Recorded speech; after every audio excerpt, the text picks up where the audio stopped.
esto está aquí, esto será el 7 de noviembre. Sí, era esto. Bueno, vamos a ver, es esta. Ok. Habíamos empezado a ver el tema de edafología. Vamos a terminarlo. Nos quedamos justamente en algunos detalles en el tema de edafología. Les decía que yo nada más estoy dando una breve introducción al tema de edafología, debido a que esto ustedes lo deben de ver un poquito más a detalle en geohidrología o en hidrología subterránea. Y quien decida irse como a esta área de concentración de suelos, pues obviamente serán todos unos expertos en ese tema, ¿no? Pero bueno, nos quedamos en que el Día Internacional de la Conservación de Suelos es el 7 de julio y ahí hay unos bullets de por qué es importante conservar el suelo desde cualquier ámbito. ¿Ok? Ahora, en México, ¿cuáles son los suelos que tenemos en México? En México todavía hasta el 2007, y realmente casi no cambia, el tipo de suelo de los 32 grupos de suelo que existen a nivel mundial, por así decirlo, o en esta gran clasificación internacional de suelos, México tiene 26 de esos 32 grupos de suelos, ¿no? Está reconocido en el Sistema Internacional Base de Referencia Mundial del Recurso Suelo. ¿Okay? Van a dominar los leptosoles, regosoles, feocems, calcisoles, lubisoles y vertisoles, y todos estos en conjunto abarcan el 81.7% del territorio nacional. Ahí les puse una grafiquita de justamente es una publicación que hace la Semarnat. Les voy a subir también ese documento, es un documento de suelos, ahorita se los muestro, para que quienes estén más interesados en este tema tengan, bueno, pues material con el cual puedan ustedes estar trabajando. Al final, cuando ustedes descargan de INEGI o de la CONABIO o algún sistema de información geográfica, el tipo de suelo, estos son los tipos de suelo que ustedes encontrarían en ese vector o en ese documento shapefile o vectorizado. Bueno, ¿de qué se trata? Ya habíamos visto que justamente estas características de los suelos se refieren a su composición química y a sus características físicas, ¿ok? Estos son datos o estas características que estamos viendo ahorita, perdón, estos tipos de suelo que estamos viendo ahorita, estos los definen o los investigan o los clasifican o los determinan nuestros compañeros geólogos, ¿ok? Ellos nos dan el tipo de suelo. ¿Por qué tenemos un tipo o por qué les estoy presentando un continuo de suelo o información de suelo del 2007? Porque dado que se presenta por temas geológicos, el cambio que pudiese existir entre uno y otro, o entre un año u otro, es casi nulo en que cambien estas características, ya que están dadas por la geología. ¿Vale? Esa es una de las razones por la cual el tema geológico cambia muy poco. Eso no quiere decir que para algún tipo de proyecto yo no tenga que hacerlo justamente o tenga que hacer algún análisis puntual, ¿no? Esto nos da una generalidad con la cual podemos partir, hacer una planeación y una gestión dentro de nuestro proyecto y después gestionaremos nuestros estudios de ingeniería puntuales, ¿no? Pero esto nos permite como una gran idea de lo que podría pasar. Este link que está aquí abajo, este es el documento que yo les voy a subir en unos momentitos más al Classroom para quienes están más interesados en los capítulos de suelo. Bueno. Esto es cómo se ve la República Mexicana con estas 26 tipos de suelos de los 32 que existen a nivel internacional. Nada más para que nos demos una idea de la gran variabilidad que tenemos de tipos de suelo, ¿vale? Esto nos da, como lo vimos en la clase pasada, diferentes configuraciones de ecosistemas porque recuerden que el tipo de suelo es justamente la combinación de clima, ecosistemas, materia orgánica, el agua, etcétera. O sea, son muchos factores los que se juntan para tener cierto tipo de suelo. Bueno.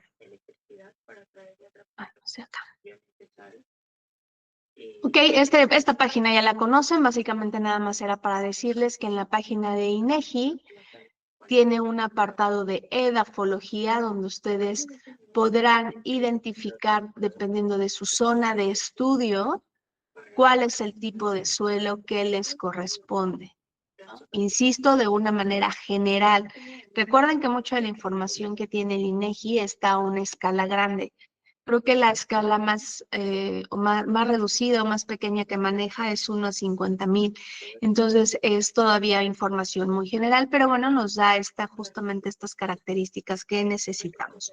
Si alguno todavía no toca el tema de edafología dentro de su proyecto, bueno, pues aquí es donde pueden ustedes descargar justamente esa información. Además, algo que podemos ver es que dentro de este link de edafología, el INEGI no nada más combina la parte de tipo de suelo, sino también el uso de suelo. Son dos cosas diferentes, considerando que el tipo de suelo justamente van a ser leptosoles, feosoles, etcétera, mientras que el uso de suelo ya se lo estamos dando nosotros como sociedad o como seres humanos. Entonces, de ahí que yo tenga uso de suelo agrícola, urbano, de conservación, agua, etcétera, ¿no? Entonces, la gran diferencia entre tipo y uso de suelo, ¿de acuerdo? Bueno, pues, finalmente, para concluir esta parte de la presentación de edafología o de nociones de edafología, el suelo nos presta también servicios ambientales. Los servicios ambientales son los beneficios que la población obtiene de los ecosistemas, llamándose ecosistemas como este gran conjunto de cosas o de elementos que tenemos en un sitio. Para nosotros los ingenieros ambientales es una Biblia conocer cuáles son los servicios ambientales que brinda el sitio que estoy estudiando, ¿no? Entonces, estos servicios ambientales se van a clasificar en 4 tipos: de soporte, de regulación, de provisión y culturales, ¿ok? Tenemos estos 4 tipos de servicios ambientales y los cuales tendremos nosotros que analizar tanto con impactos negativos o positivos en cualquiera de nuestros proyectos, ya sea que los estemos evaluando o los estemos analizando para que alguien más los evalúe. O sea, ¿a qué me refiero? Evaluando a nivel de autoridad o elaborando el documento para que después esta autoridad los pueda evaluar y tomar decisiones sobre cuál es la mejor estrategia o la mejor planificación, la mejor proyección, la mejor gestión que se pueda hacer ese proyecto para que se conserven o que los impactos sean pequeños o mitigar los impactos que pudiesen presentarse a estos servicios ambientales. Entonces, el suelo forma parte de estos ecosistemas, por lo tanto, contribuye de manera sustancial a la provisión de servicios ambientales, ¿vale? Principalmente en 3 categorías, pero vaya, no quiere decir que no lo proporcione en todos. Y vamos a ver en cuáles son. Voy a tratar de acercarme para que los vean. Perdón. Me voy a salir tantito de la presentación para que los alcancemos a ver.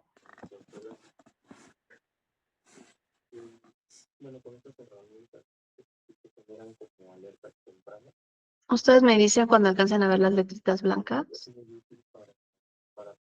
Creo que ahí ya se ven bien. Bueno, entonces, ¿qué son los servicios ambientales?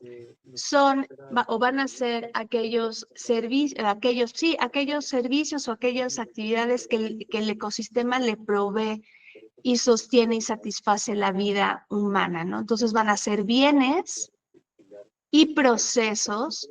Llamando la palabra bienes, ¿a qué me refiero?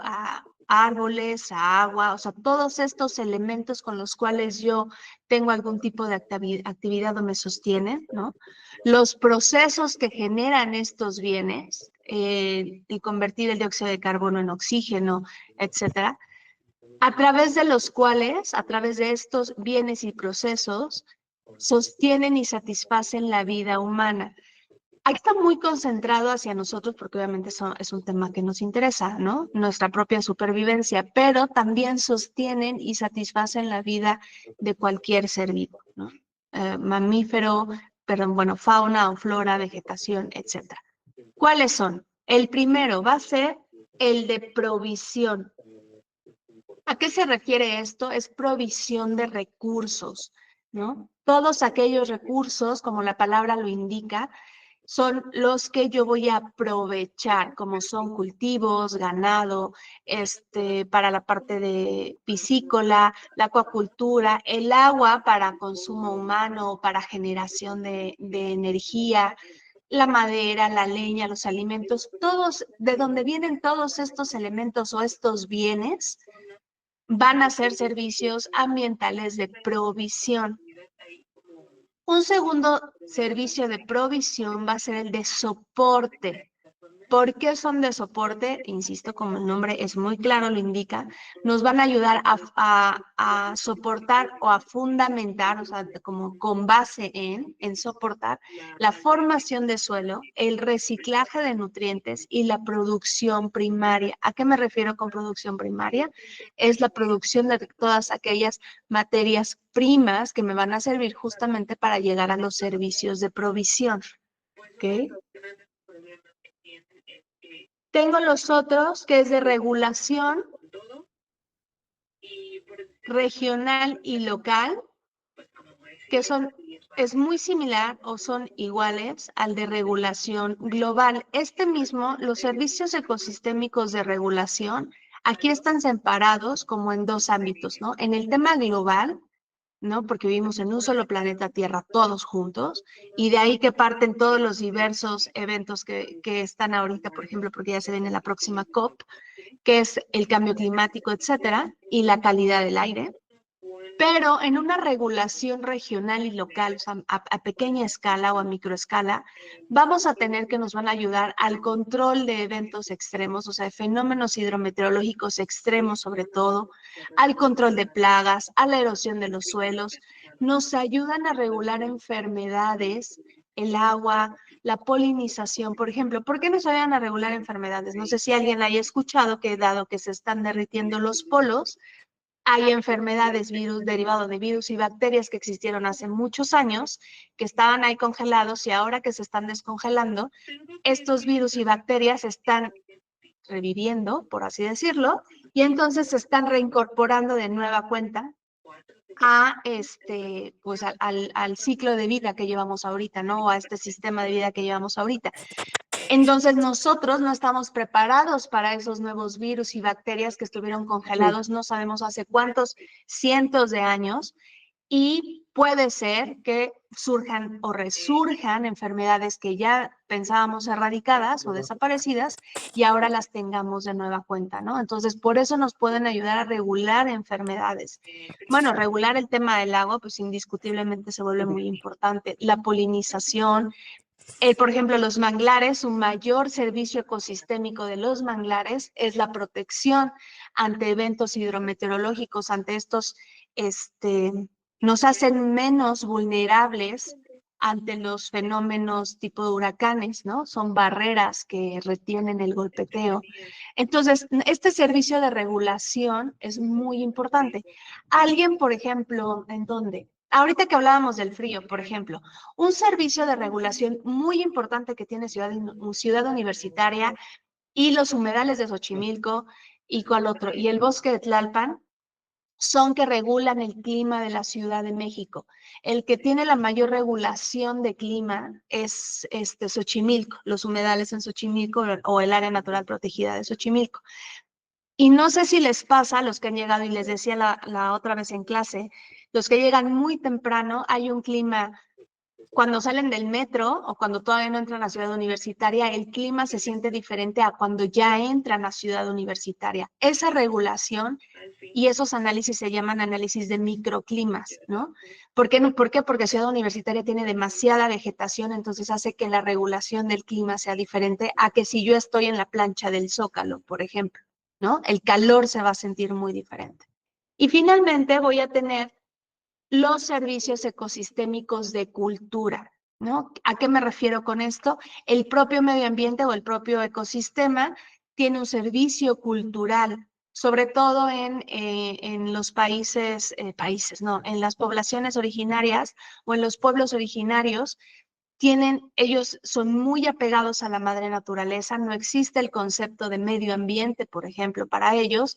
Entonces, se vuelve un componente muy fuerte cultural. Entonces, no solamente va a ser de recreación y turismo, como lo que todo mundo buscamos hacer en vacaciones por lo regular, que es irnos a buscar un lugar tranquilo, con aire limpio, que escuche los pajaritos o estar escuchando el océano, ¿no? Sino también vamos a tener valores espirituales y religiosos. Por ejemplo, muchas de estas, sobre todo ya te venden el paquete para quienes se quieran casar bajo el concepto maya, te casan debajo de un gran árbol, ¿no? Dentro de un cenote, todo este tipo de valores espirituales y religiosos es a lo que me refiero. Te da una identidad del sitio y una herencia cultural, ¿no? Si se han fijado, hay muchos, no nada más pueblos originarios, sino también aquí mismo en la propia ciudad. Yo recuerdo mucho el caso de un árbol que querían, y creo que lo talaron, no estoy muy segura, a ver si alguien recuerda. Ahí en la Benito Juárez iban a talar un gran árbol, que de hecho hasta tenía un nombre. Ese árbol le daba identidad a esa colonia en la Benito Juárez y por eso querían protegerlo, no nada más por el servicio ecosistémico de transformar el dióxido de carbono en oxígeno, sino que le daba identidad a la propia colonia, a la propia comunidad. El hecho de que si alguien ha observado la Ciudad de México, antes teníamos muchas palmeras en la Ciudad de México. De hecho, existía, porque ya la quitaron, la Glorieta de la Palma, ahí en Reforma, ¿no? Entonces, la primera gran noticia fue que la palmera de la Glorieta de la Palma en Reforma le había caído una plaga y bueno, no la pudieron salvar y la tuvieron que quitar. Pero si alguien observó en la Ciudad de México a raíz de esa noticia, muchas palmeras se secaron en la Ciudad de México y fueron retiradas, no nada más sobre Paseo de la Reforma, sino en muchos lugares de la Ciudad de México. Eso a mí no, la verdad es que no he investigado más, pero a mí me llevó a preguntarme si realmente fue una plaga o fue el tiempo de vida ya estandarizado de una palmera, o que si el microclima en la Ciudad de México cambió tal en sus condiciones que simplemente la especie no se adaptó, ¿no?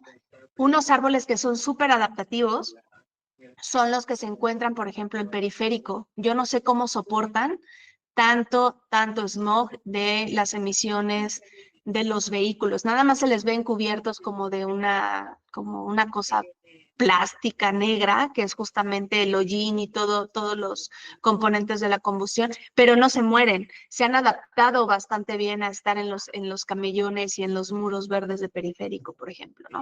Entonces, bueno, todos estos son los servicios ecosistémicos que nos brindan los ecosistemas y nosotros para su mejor estudio y análisis, sobre todo por el objetivo que tienen, los hemos clasificado en provisión, soporte, de regulación y culturales, ¿vale? Tomando en cuenta que el de regulación va o lo podemos dividir desde el punto de vista global, desde el punto de vista regional y local, ¿ok?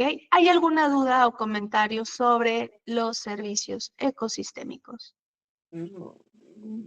¿Todo en orden?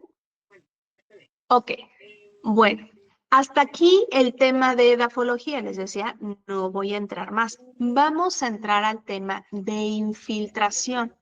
Para el tema de infiltración, quien esté en su computadora y quiera irle picando, vamos a trabajar un poquito con la página justamente de tipos de suelo. Creo que Vamos a abrirlo en INEGI. Déjenme abrir mi página de internet. Y ya me desaparecieron ustedes. Ok, aquí estamos. Déjenme proyectarles. Nos vamos a ir a la página de INEGI. Esperen un segundo. Ok, INEGI. Y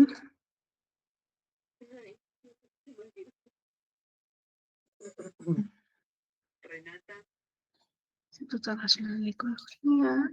Y creo que aquí está. Listo, ya pueden ver mi pantalla.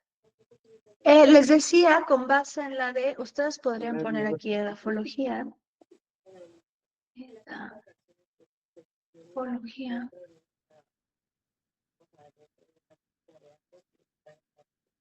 Y buscarlo. Voy a buscarlo también en otra para que veamos que van a ser los mismos. Con Avio.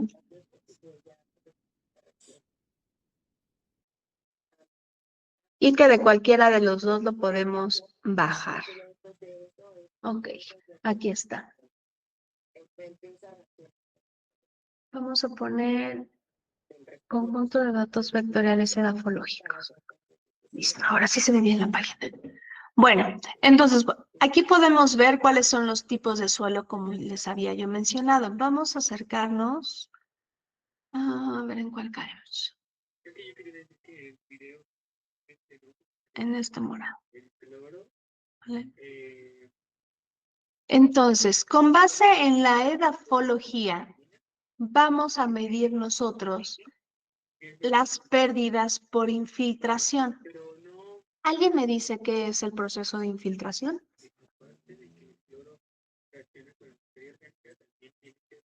No se me amontonen, lo hacemos al dedazo, van de manera, manita.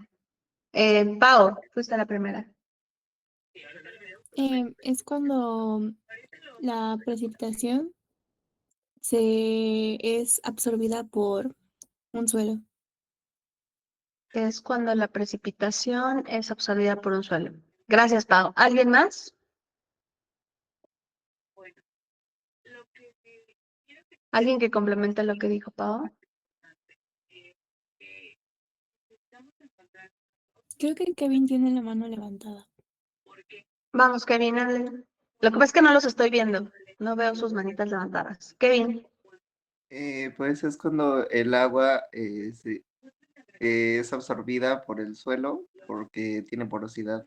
Entonces, pues se va a ir infiltrando dentro de las rocas, por así decirlo.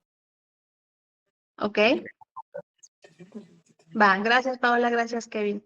Exactamente, ¿qué va a ser la infiltración? La infiltración es aquella cantidad de agua precipitada, ¿ok? Que se va a meter en el suelo, a estos intersticios, a estos espacios que hay entre las partículas del suelo, y dependiendo del tipo de suelo, se va a quedar en este estrato o va a continuar por medio de la fuerza de la gravedad, va a continuar su recorrido hacia, si lo viéramos en vectores, hacia abajo, por así decirlo, a una profundidad que ya sea que se tope con un manto freático y recargue el manto freático o simplemente llegue hasta la última capa, digamos, la última gotita de agua y que las propias energías, ya sea positiva o negativa, las cargas, perdón, que traigan, hagan que justamente se queden ahí o sean aprovechadas por las raíces o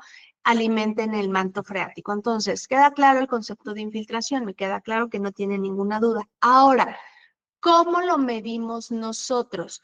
¿Cómo calculamos las pérdidas por infiltración? Y aquí está.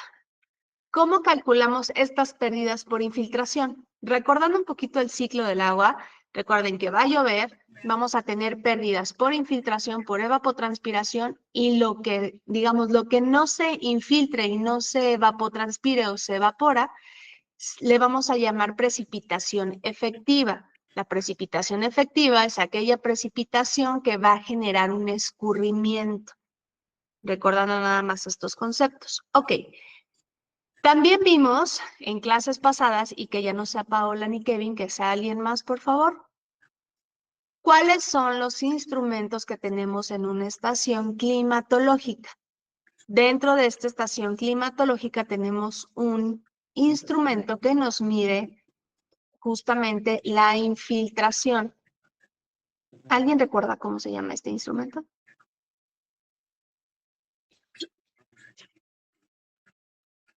¿Nadie? Por 5 puntos en el examen, ¿alguien va a contestar? ¿Ni así? Daniel. No recuerdo si lo vimos, pero pues yo sabía que hay uno que se llama infiltrómetro. Gracias, Daniel. Sí, por lo regular casi todos los instrumentos tienen el nombre de la variable que miden. Entonces, en este caso es un infiltrómetro. ¿Qué es lo que hace este infiltrómetro? No es más, ahorita les enseño una imagen, vamos a buscarla rápido en Google para que yo no les esté mintiendo. Infiltrómetro.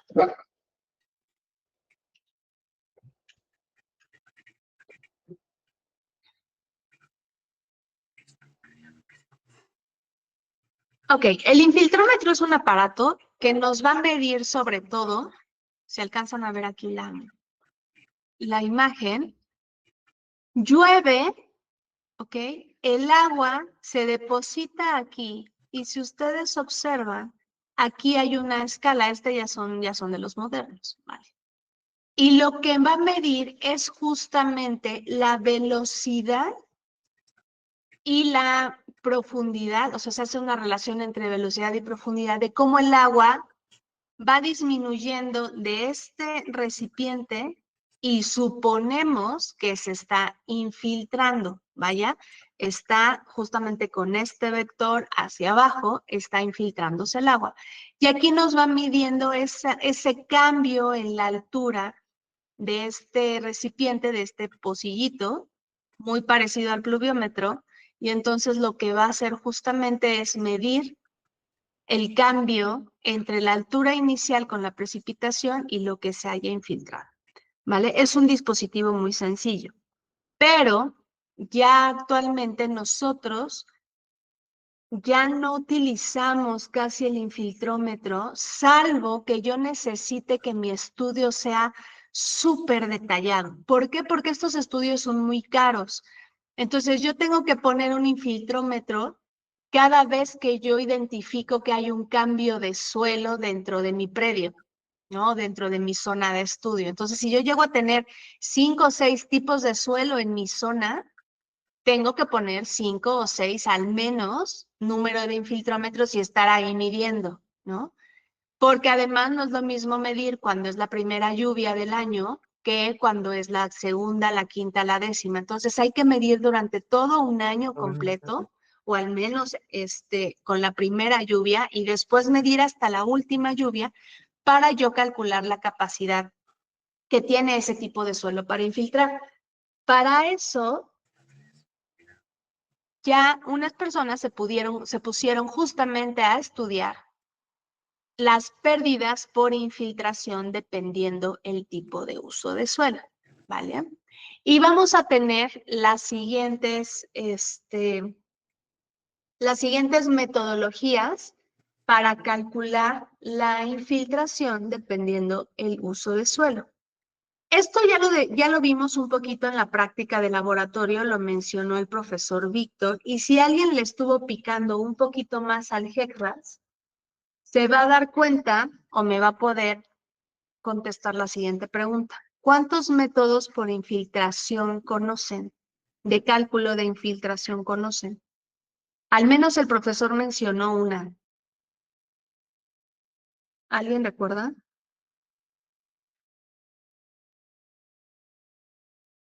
¿Alguien? ¿Nadie? Aunque se equivoque, no importa. Dayana está muy triste porque no se acuerda. Bueno, uno de ellos se llama número de curva. Ese fue el que les mencionó el profesor en la clase. Uno va a ser número de curva. El segundo va a ser Orton con H. Ahorita se los pongo.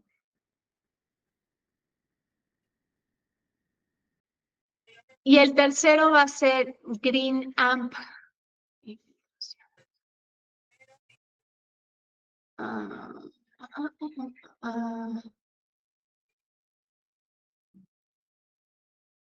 Aquí está. Este manual fue el que alguna vez le pasé a Pau en el salón. Pero se los voy a subir también a ustedes porque es un programa que les voy a enseñar a trabajar. Nosotros ya no hacemos, o ya lo vemos de una manera más rápida, esta sección transversal.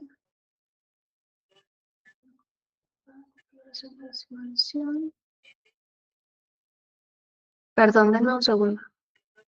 Parece que ya lo tenía. ¿Sería este? Aquí está. No, pero no lo siento, no es cierto. Bueno, vamos a tener diferentes metodologías. Estas metodologías van a estar determinadas por estas tres fórmulas. Uno es número de curva, quien lo inventó o quien lo determinó es el Cuerpo de Ingenieros de la Armada de los Estados Unidos. El segundo es Orton, que se lo hizo, como su nombre lo indica, gracias. Aquí está. Ya llega. Para que pudieran copiar los nombres. Orton es justamente un investigador que hizo esta fórmula. Y tenemos Green Amp, que es una combinación de dos investigadores, uno se llama Green y el otro se apellida Amp, y no son más que tres metodologías para calcular la infiltración. Ahora, ¿cuál es la diferencia o cuándo voy a usar una u otra? La diferencia de cuando voy a usar Orton, cuando voy a usar Green Amp o cuando voy a usar el número de curva es dependiendo de la cantidad de datos que yo tenga o del origen de estos datos. Cuando mis datos son totalmente de gabinete, ¿qué significa? Que yo me metí a la página del INEGI y nada más determiné que el tipo de suelo es feocem o luviosol, etcétera. Voy a utilizar Orton. Ok.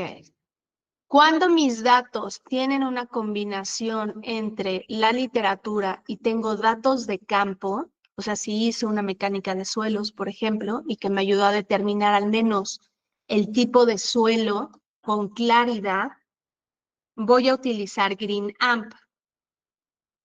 Y si yo tengo más datos de campo que de la literatura, puedo utilizar número de curva.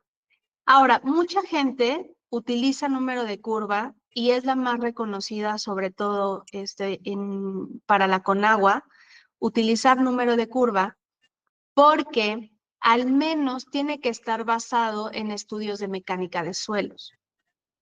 Con esto, ¿qué les quiero decir? No vamos a calcular la velocidad de infiltración con infiltrómetros. Lo que vamos a hacer es tener muy claro cuál es el tipo de suelo en el que estoy trabajando o en el que tengo que trabajar. Y a partir de ahí ya hay una cierta clasificación de números. Entonces, repito, hay tres metodologías con las que se calcula la infiltración. Orton, que es cuando tengo el 100% de datos de literatura. Green Amp, que es cuando tengo una combinación de datos de campo con literatura. Y número de curva, que también es cuando tengo una combinación de datos de campo con literatura, pero tengo más cantidad de datos de campo, además de que es la metodología que con mayor generalidad se utiliza en estudios hidrológicos. ¿Okay?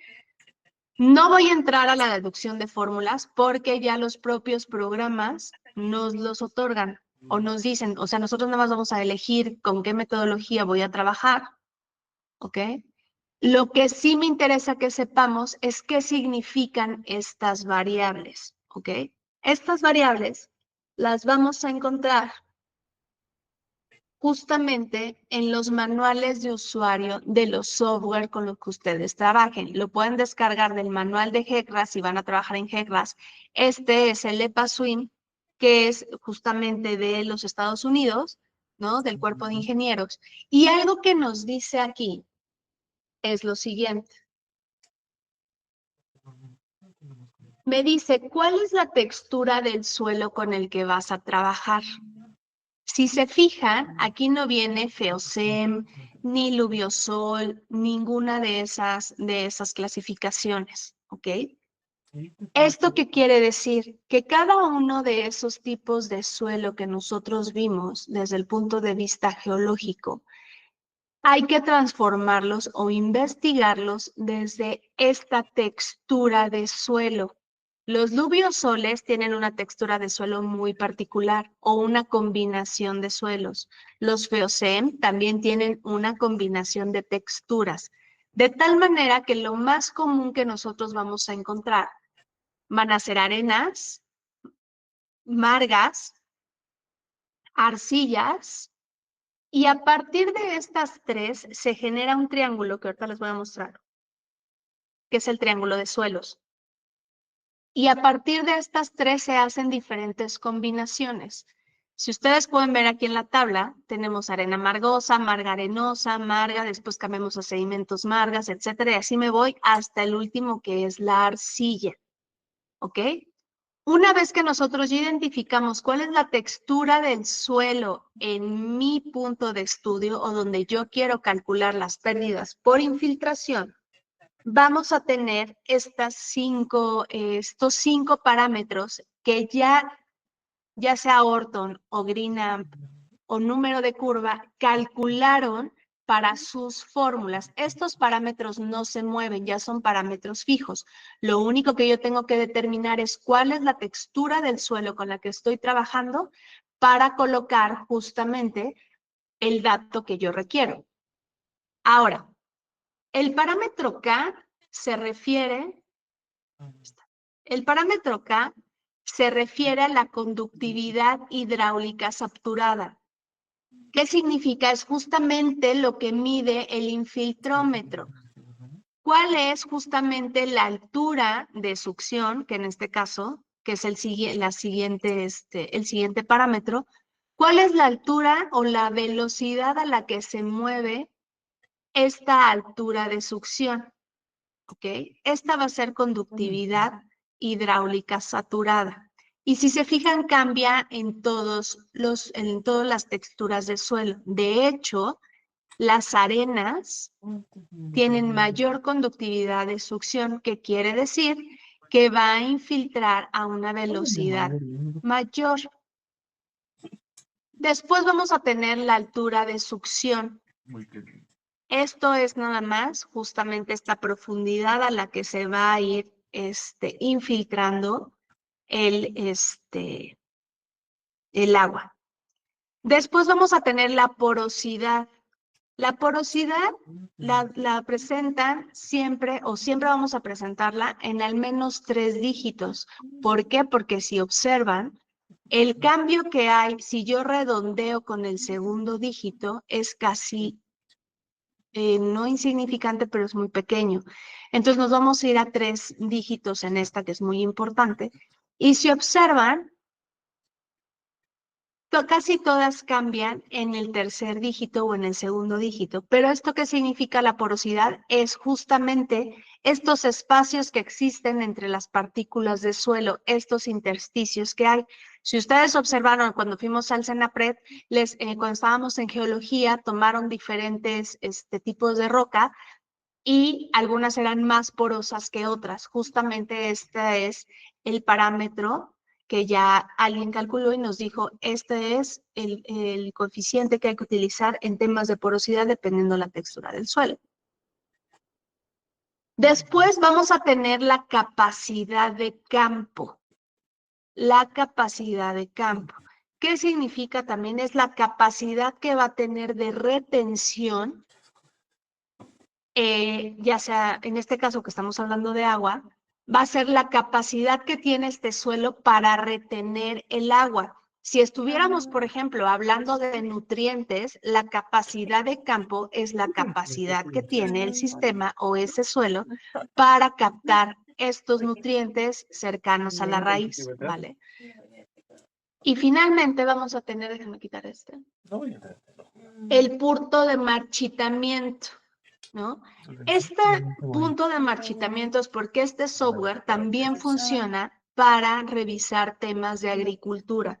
Entonces, cuando estamos trabajando un sistema de riego, por ejemplo, ninguno de ustedes tiene un proyecto de riego, pero si tuviesen un proyecto de riego y estuviéramos diseñando canales dentro de un distrito agrícola, tendríamos que considerar el punto de marchitamiento con la textura de suelo y el tipo de cultivo que voy a trabajar, si es maíz, si es arroz, si es alfalfa, si es plátano, papaya, etcétera. El punto de marchitamiento, como su nombre lo indica, nada más para que tengamos ese dato, es el punto, digamos, de no retorno cuando ya me pasé de agua en una planta y esa planta se empieza a marchitar por exceso de agua, ¿ok? Entonces ya no hay, y se le llama punto de no retroceso porque una vez que la planta se marchitó por exceso de agua, ya no se recupera, ¿ok? Por eso es tan importante que ese factor con respecto al tipo de suelo, para nuestros amigos que se dedican al tema de agricultura o agroforestales también, calcular el punto de marchitamiento, ¿vale? Bueno, estas me lo voy a poner en dos, a ver si puedo ponerlas en dos pantallas. No, esperen un segundo. No era aquí. Es en la de acá.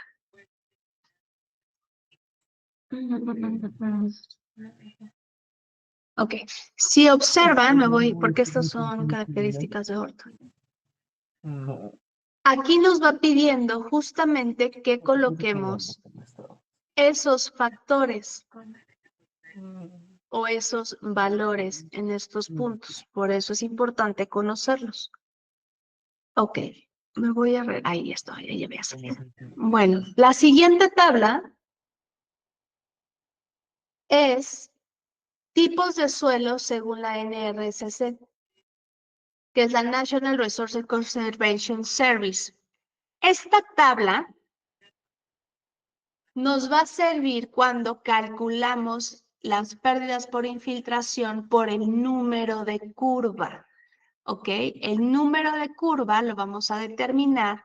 Lo que más nos interesa es saber justamente esta capacidad, esta conductividad hidráulica, ¿no? Entonces, bajo la metodología del número de curva, tenemos que determinar cuál es el tipo de suelo. Estoy en un tipo de suelo A, B, C o D, ¿no?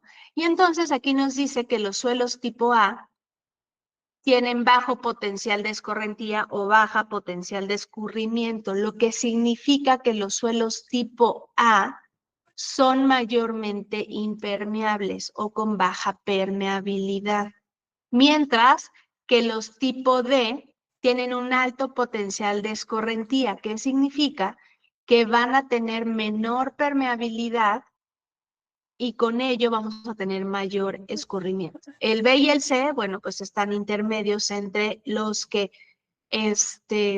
escurren mucho porque casi todo se infiltra contra los que los que escurren poco porque casi todo se infiltra y los que escurren mucho porque hay poca infiltración, ¿de acuerdo? Entonces, para llegar a esta, tenemos este número de curva. Esta tabla, la A4 y la A3 que acabamos de ver, va pegada con esto. ¿Cómo determino si mi suelo es poco o mucho impermeable? Que les decía que era para calcular el número de curva, es el más utilizado y espero que con esto quede un poquito más claro, porque combina no solamente el tipo de suelo, sino el uso de suelo.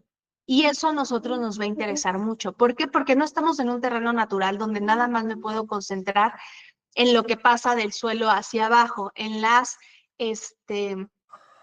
los estratos de suelo, sino ya vimos en clases pasadas que la forma del hidrograma va a tomar esa forma, o sea, va a comportar dependiendo de lo que esté construido arriba.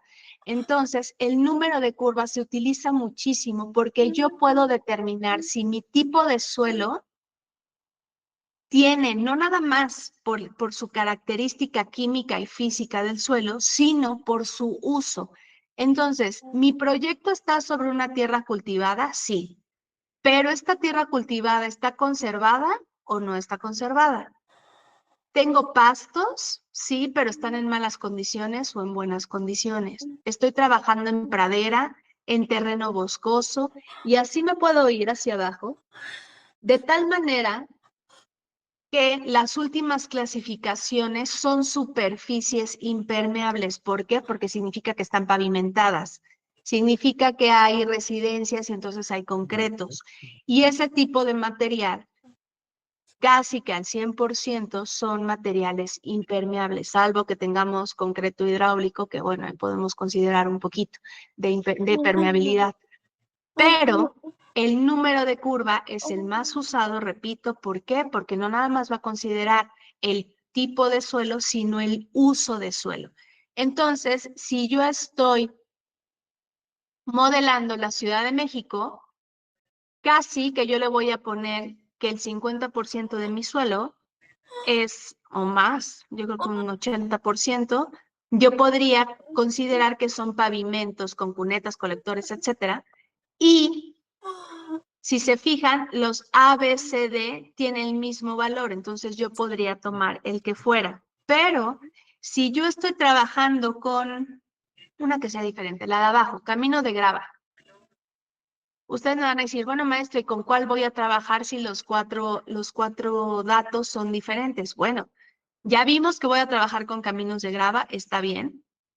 Ahora me regreso a la tabla anterior, donde me dicen qué significa A, B o C. Y aquí es donde entra su análisis, chicos. Aquí es donde ustedes dicen, a ver, estoy trabajando en la alcaldía de Tlalpan.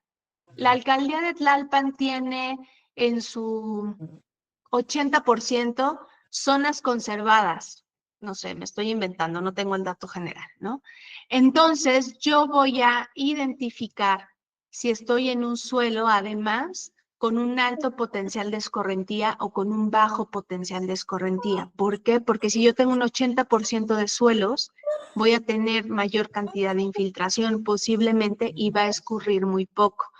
Y entonces ya con este tipo de análisis yo ya decido si voy a trabajar en un suelo tipo A, tipo B, tipo C, combinado con el uso de suelo. ¿Quedó claro cómo se manejan estas dos tablas o cómo se hace el análisis de número de curva? Ahorita vamos a hacer un ejercicio, o vamos a terminar un ejercicio. ¿Vale? Ok, bueno.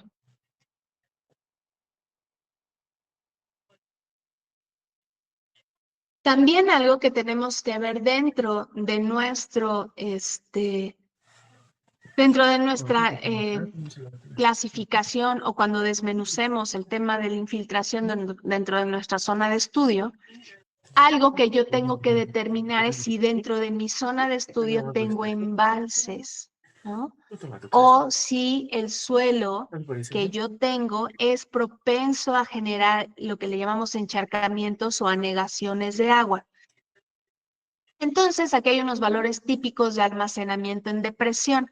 Depresiones, este manual, por ejemplo, está traducido al español de España, ¿no? Entonces, depresiones van a ser justamente estos almacenamientos de zonas bajas, ¿no? Una depresión es una zona baja. Y vamos a poder considerar este tipo de factores cuando yo estoy en una superficie impermeable, que significa que está asfaltada, o que el material que está en esa depresión no permite la infiltración. Por ejemplo, se da mucho en cuando utilizan geomembranas. Los que se vayan a dedicar al tema de suelo, hay muchos proyectos que utilizan geomembranas para almacenamiento de agua o lo que mencionaba Kevin la vez pasada de lixiviados, los rellenos sanitarios tienen que tener geomembranas, lo cual hace que no haya una comunicación entre un estrato superior o lo que construyamos de manera superior con el estrato inferior, ¿no? No necesariamente tiene que ser un material natural. Las geomembranas son plásticas, ¿no? También tenemos aquellas depresiones o almacenamientos que se pueden dar en superficies con césped y hierba y en pastos y en lechos forestales. Aquí ya vamos a tener una infiltración, una comunicación entre la superficie que está almacenando agua en la parte superior y un proceso de infiltración hacia la parte de abajo. ¿Ok? Bueno, y finalmente vamos a tener algo que se llama coeficiente de Manning. ¿Alguien sabe lo que es el coeficiente de Manning o ha escuchado sobre él?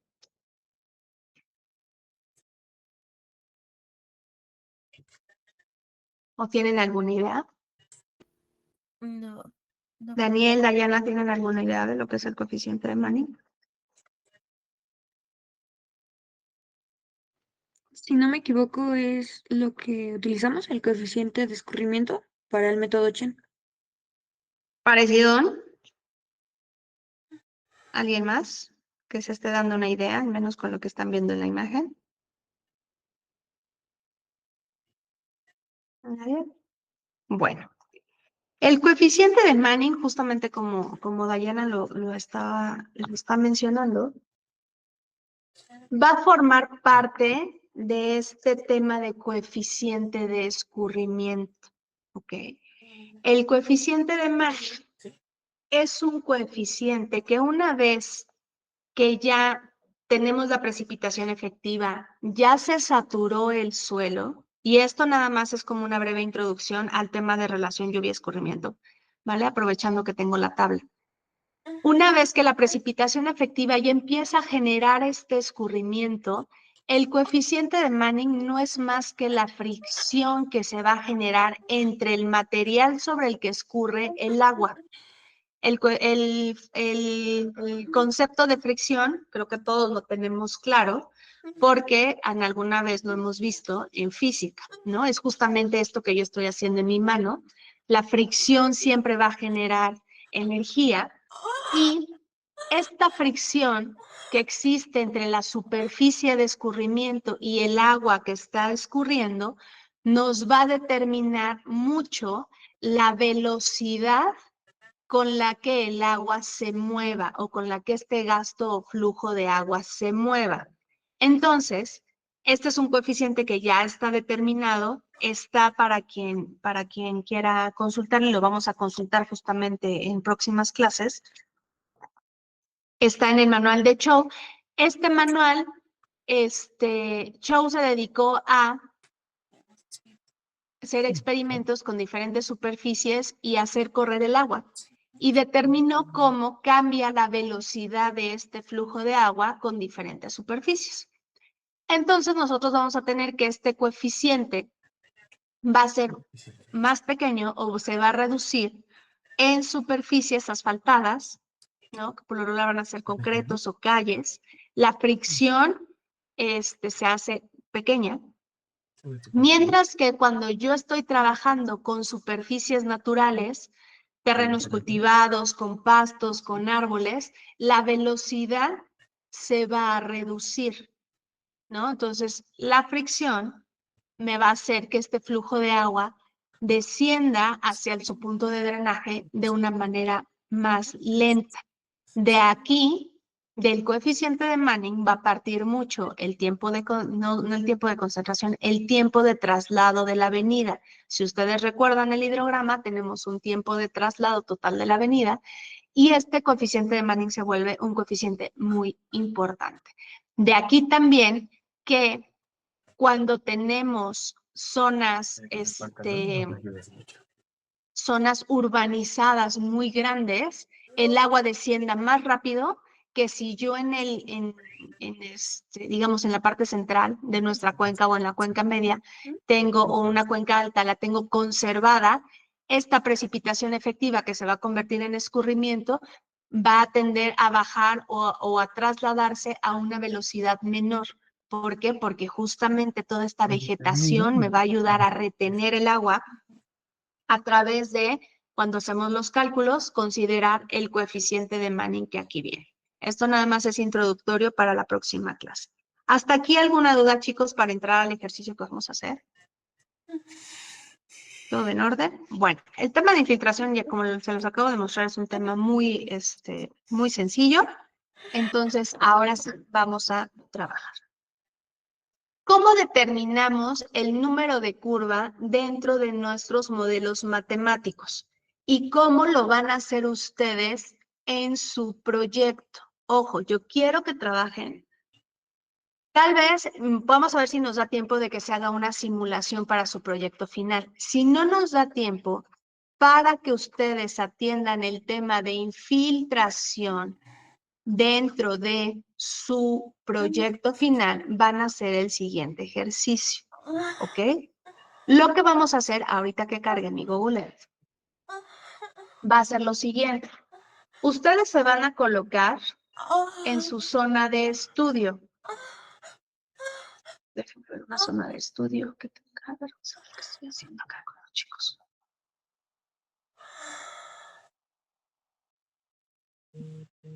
Una que tenga de todo. Bueno, vamos a suponer que su zona de estudio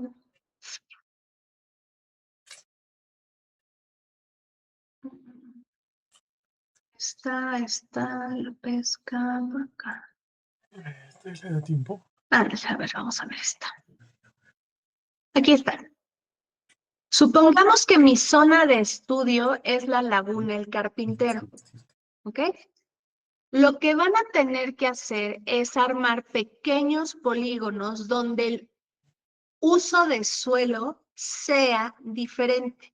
Entonces, cuando en la siguiente entrega que van a hacer, en el tema de infiltración, lo que vamos a hacer es dibujar diferentes polígonos. Lo pueden hacer aquí o lo pueden hacer en QGIS. Yo ahorita lo voy a hacer aquí en Google, ¿vale? Entonces, yo estoy en la laguna El Carpintero y yo lo que voy a hacer es delimitar mi zona de estudio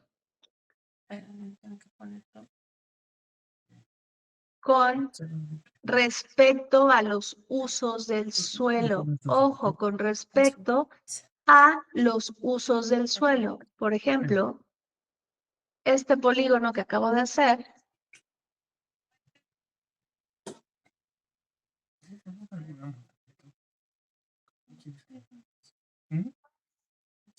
vamos a ponerlo en morado.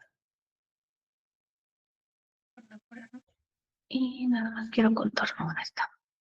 Ok, ahí ya tengo un polígono. Este polígono tiene el uso de suelo de agua, por ejemplo, ¿no? ¿Qué quiere decir? Que va a ser un almacenamiento en depresión, ¿ok? Aquí, como tal, no tengo pérdidas por infiltración porque estoy alimentando un cuerpo de agua. Pero después me voy a dibujar otro polígono aquí. No sé qué sea bien, pero este nuevo polígono, el que está en rojito, como se puede observar, está urbanizado, no en su totalidad. Ojo, adentro de este polígono yo tengo estos manchones, aparte, aquí, que son pastos. Entonces, al interno de este polígono yo tengo que dibujar otros polígonos para determinar cuál es el tipo de suelo y colocarle justamente la clasificación por número de curva. Vamos a trabajar por número de curva.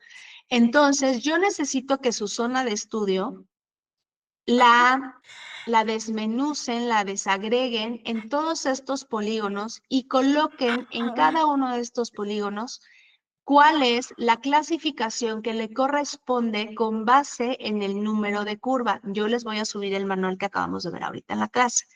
¿Qué significaría? Que yo a este le puedo colocar que es un tipo A, ¿no? Que está clasificado en pastos, por ejemplo. Y que este va a ser un tipo D y su clasificación es asfaltos. Eso es lo que necesito que hagan en el capítulo de infiltración. Si nos da tiempo de llegar a la modelación matemática, bueno, esos datos los vamos a meter en un sistema. Pero si no, en el capítulo de infiltración Está bien. de su proyecto, Me quedo. van a tener que meter su polígono de actuación o su zona de estudio, la van a tener que dibujar e identificar dónde cambia el uso de suelo. Y donde cambie el uso de suelo, ustedes le van a asignar el tipo de suelo y la conductividad hidráulica que debería de, ¿qué es eso? Que es la K, me regreso aquí. Y la conductividad hidráulica, que es K, que le corresponde a ese tipo de suelo con base en el número de curva. ¿Está claro? ¿Qué es lo que tienen que poner en su proyecto?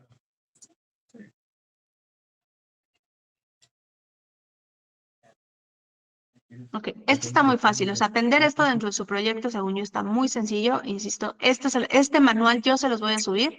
Si quieren anotar la página en las que hemos estado trabajando, va a ser la tabla Sí, no sé A3 de la página 151, bueno, 138 del manual o 151 del PDF.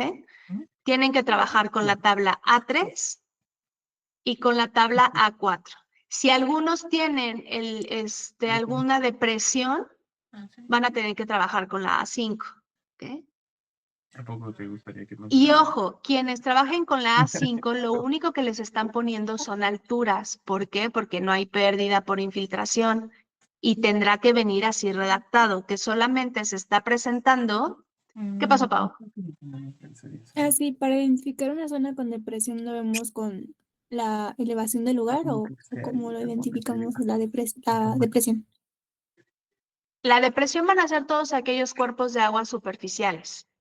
O sea, donde vean que se almacena agua. ¿Vale? Por ejemplo, en este ejemplito que yo les pone aquí, mi depresión es la Laguna El Carpintero, pero podrían tener, por ejemplo, si alguien estuviera trabajando en la Ciudad de México, en todo el Valle de México, por ejemplo, o en la delegación Miguel Hidalgo, un cuerpo en depresión sería el lago de Chapultepec, ¿no? Es todos aquellos lugares donde tengamos acumulación de agua por ser una superficie baja. ¿Ok? Maestra, pero tiene que ser un cuerpo perenne, o sea, que no se mueva. Por ejemplo, si es un río, ese no lo consideramos. No, sí lo consideran también, porque son documentos, no son documentos, son cuerpos de agua superficiales, ¿no? O sea, Ok, al final ahí la precipitación también va a entrar. ¿Sí o no? sí, Pi, gracias. Ok, no, ¿de qué? Bueno, entonces, eso es lo que tiene que venir en su capítulo de infiltración. Ahora que ya entramos, a ver, no es para recapitular. Ya ustedes ya me entregaron precipitación y ahorita estamos empezamos el tema de infiltración. En el capítulo de infiltración van a tener que decirme algo que ustedes ya empezaron en muchos de sus proyectos, pero van a tener que recuperar. Es, ¿qué tipo de suelo tiene su zona de estudio con base en la clasificación de suelos del INEGI, ¿no? FEOCEM, Termocem, Lluviosol, etcétera, bla, bla, bla. Después de esa clasificación grande, en la cual tienen que utilizar el mapa que viene en el INEGI que les mostré,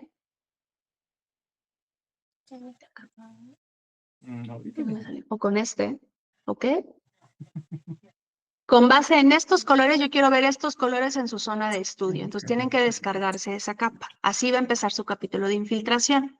Ya que determinaron cuál es el tipo de suelo con base en la geología, van a Es tener cierto, mi que amor. clasificar en diferentes polígonos su zona de estudio Ay, ay, y decirme cuál es el uso del suelo que tiene su zona de estudio. Uso de suelo.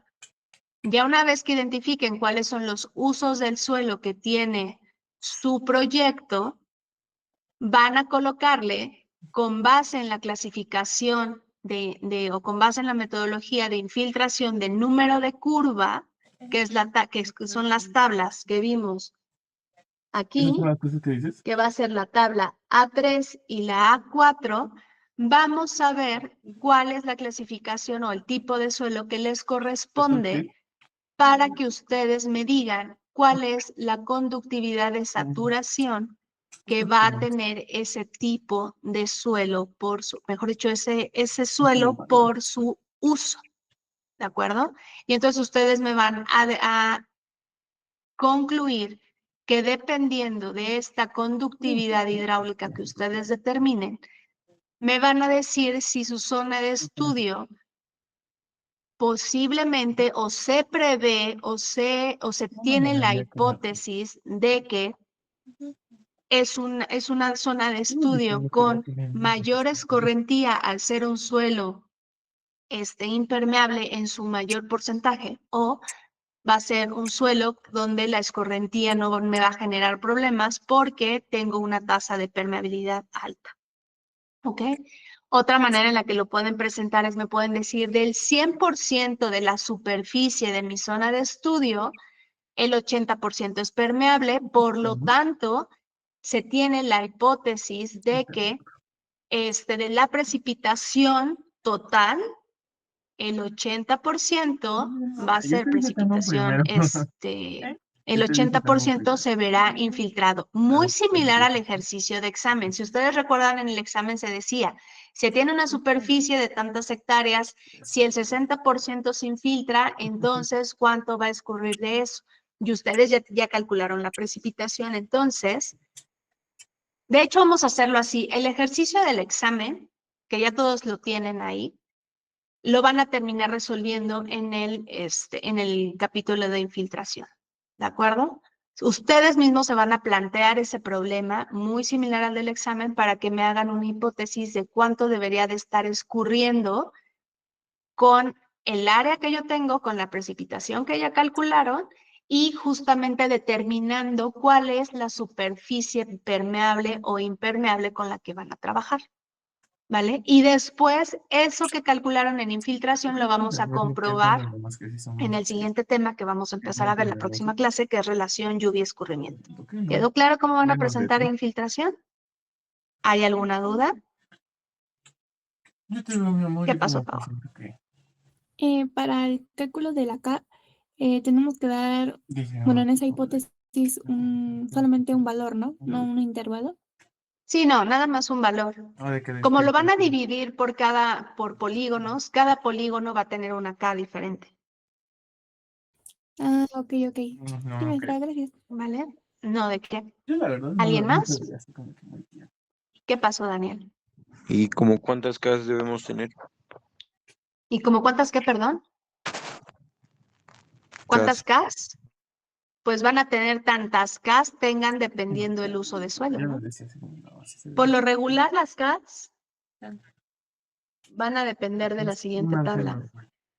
Si tu zona de estudio tiene tierra cultivada, tiene bosque y tiene zona residencial, pues al menos vas a tener Pero tengo que 3, limitar a una ¿no? persona.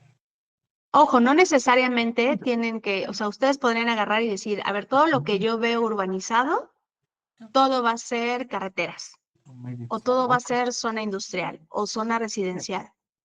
O si alguien se agarró una zona donde todo es agricultura, bueno, pues entonces todos serán, podrían ser entre praderas y pastos y prados, por ejemplo, ¿no? O tierra cultivada.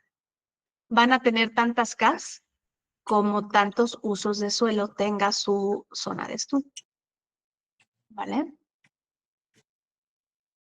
Y recuerden que el capítulo de infiltración lo van a cerrar con un planteamiento como el problema del examen. Espero que no se Si yo tengo 100 hectáreas sabe y que de esas 100 hectáreas el 60% se va a infiltrar porque tengo una zona permeable, porque estoy en 60% es cultivada, cuánto de la precipitación, que además ustedes ya calcularon con su estación de interés, va a escurrir, ¿no? Entonces, la conclusión será, a partir de ese problemita que ustedes mismos se generen, van a decir, se tiene la hipótesis de que el escurrimiento que se presenta en la cuenca es de tanto, o en la zona de estudio es de tanto.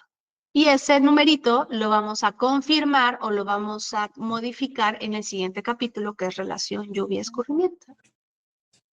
¿Ok? Súper. Bueno, pues, entonces, ¿qué pasó, Dana? Bueno, yo solo para confirmar, si estamos trabajando en la presa, también lo tomamos como depresión, ¿verdad? Sí, la presa es una depresión. Totalmente. Ok, gracias. No, ¿de qué? ¿Quién más? ¿Todo claro? Súper. Entonces, yo espero en el transcurso del día subirles cómo va a quedar el calendario. Ahorita en cuanto me desconecte, voy a subir el manual para que todos lo tengan y lo puedan justamente trabajar. Y la próxima clase vamos a empezar a ver el tema de relación lluvia-escurrimiento, con lo que justamente estaríamos cerrando. Con el tema de relación lluvia-escurrimiento, estaríamos cerrando la parte de hidrología superficial de su proyecto final. En el tema de relación lluvia-escurrimiento vamos a determinar cuánta de esa precipitación efectiva que ustedes ya calcularon va a escurrir y realmente se va a convertir en un escurrimiento que va a llegar hasta el punto de interés que ustedes quieran. Después de eso, en clase, yo voy a ver un tema que se llama caudal ambiental. El tema de caudal ambiental no necesariamente tiene que venir en su proyecto final. Por lo regular, el caudal ambiental está asignado más hacia proyectos de presas y ellos sí deberán de tomarlo en cuenta, ¿vale? Pero quienes nada más lleguen a relación lluvia-escurrimiento, el siguiente capítulo ahora sí ya son decirme cuáles son sus acciones que van a hacer para el manejo de la cuenca, ¿ok? Como para que vayan perfilando ya su proyecto final, ¿de acuerdo? La próxima clase es viernes, me voy a apurar lo más que se pueda. Ahora, mi pregunta, chicos, el lunes no hay clases. El lunes no hay clases por calendario. El lunes 20, no, el viernes, déjenme ver qué viernes es. El viernes 21, yo no les voy a poder dar clase, ¿vale? Tengo un evento y no les puedo dar clase el viernes. Mi propuesta para no perder clase es si les puedo reponer la clase el día lunes 17, que sé que no hay clases por calendario, pero como todos estamos en nuestras casitas, creo que es posible que se puedan conectar el lunes a las 7 de la mañana y el viernes no tendríamos clase, ¿de acuerdo? O sea, nada más se los cambio. Se los tengo que preguntar porque me pidió eso la maestra. No es obligatorio, o sea, no pasa nada si no quieren tener clase el lunes para respetar calendario. De todas formas, yo no les puedo dar clase el viernes, pero les dejaría una actividad para no atrasarnos más de lo que ya estamos atrasados, ¿vale? Piénsenlo, chéquenlo y me avisan el viernes si toman esta propuesta que les estoy dando. Y si no, pues no pasa nada tampoco, ¿vale? Entonces, si no hay otra cosa, hoy vamos a pasar lista a las 8:20, por favor. Hasta aquí me quedo con la clase. Si alguien tiene alguna duda sobre su proyecto o quiere que conversemos alguna duda que tengan, vaya, pues voy a tomarme los 10 minutos que restan de la clase para ver alguna duda o comentario que tengan, ¿vale? Los que ya pasaron lista y no tengan duda, pues nos vemos la próxima clase y que tengan muy bonito día. No. Gracias, profesora. Gracias, maestra. Hasta luego. No, ¿de qué? Hasta luego. Y yo, ahorita le voy a poner ahí por dos. ¿Qué pasó, Dayana? Yo quería preguntar respecto al cuerpo de la presentación, bueno, del proyecto, pues. Ajá. Espérate que está la que Dayana. tendríamos que describir, por ejemplo, tal cual de lo que viene en el manual de la tabla A3 de impermeabilidad hasta la A5 mínimo y su descripción o la interpretación de los datos. Sí, es donde vas a dividir tu plano, ¿no? Y entonces me vas a decir, ok, ya está dividido mi plano y a cada polígono tú le vas a asignar un tipo de suelo con base en la tabla A4. Si son pastos, si son residencial, si son caminos, qué son, ¿no? Y después, si te fijas, en el A4, me voy a regresar al manual. Bueno, Ya una vez que a cada Bueno. polígono le pusiste, si lo vas a considerar como pasto, como pradera, como qué lo vas a considerar, ¿qué?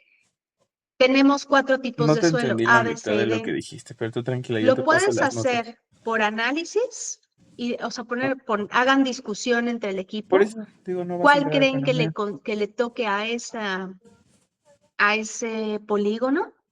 Sí, O si te digo que va a ser algo chido, ya te mando aquí mensaje. vienen ejemplos con el tipo de suelo. Te dice, si tu suelo es marga arenosa, o si Órale, tu va. suelo es arenosa Órale, poco descansador. profunda, toma el B, toma el C, toma el D, etcétera.